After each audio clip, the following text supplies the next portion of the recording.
Hello everyone, welcome to Online Help Guide.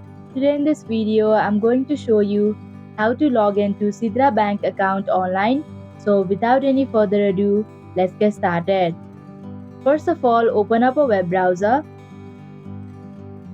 Now in the search bar, type in www.mindsidra.com. Here click on Login with KYC Port button. Now in this page, you'll have to enter your email address associated with your account and a valid password. If you do not remember your password, then you can click on Forgot Password link. Also, if you do not have an account yet, then you can click on Sign Up link. Finally, after entering your details, click on the Login button to proceed. And that is how you can log into Sidra Bank account online.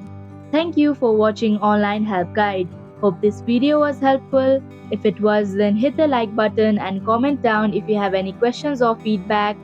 Also, if you are new to our channel, subscribe and hit the bell icon so that you don't miss our upcoming videos.